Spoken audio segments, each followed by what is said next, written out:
And you know what's interesting is that the Leafs still may be looking for that leadership to fill that void. The Eric Staal rumors, Bill, just will not die. Could Eric Staal come to the Toronto Maple Leafs? So would Eric Staal even be interested in coming to the Toronto Maple Leafs? Because he has a no trade, no movement clause. Exactly. He would have to waive that. I would say he could come to the Toronto Maple Leafs in 2 years when he's a UFA. But if the Leafs give up a first-round pick, a top young prospect, and a second prospect for a player who has less than 2 years left on his contract and has seen better days, I wouldn't make the deal. I wouldn't be at all interested in bringing him in for that term. And if you sign him to a new one, you better have some kind of a rejuvenation of him in the next 2 seasons. But I don't think Brendan Shanahan will make that deal.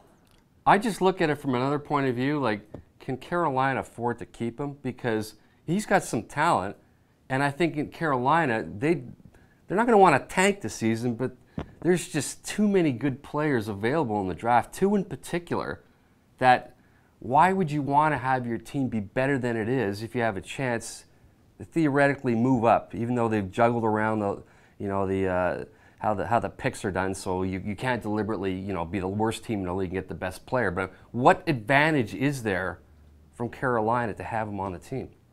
Well, he's their captain. I think when you're selling tickets like you always are in Carolina, that's a perception that you don't want to ruin by saying, oh, we didn't give a damn about just being the captain, we just got rid of him.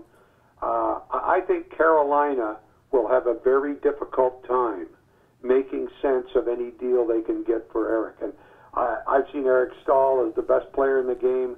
Last winter I saw him in the bottom half of the league, skill-wise, and from the standpoint of success. There was none. And it was sad because it happened too quickly for me. Eric Staal was a wonderful player.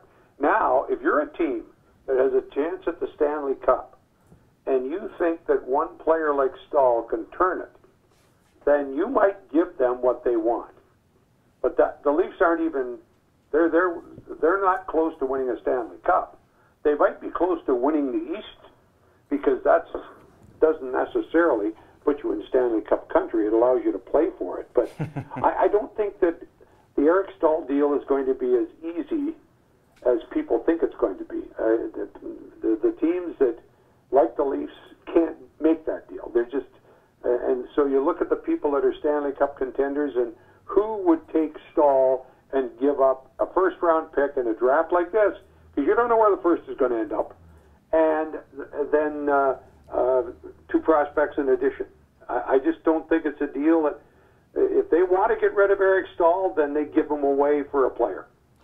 But if you're the Leafs, I mean, isn't Eric Staal, even in his diminished capacity at this point, still head and shoulders above anything else the Leafs have at center? I mean, the Leafs have not had a #1 center since Sundin left town.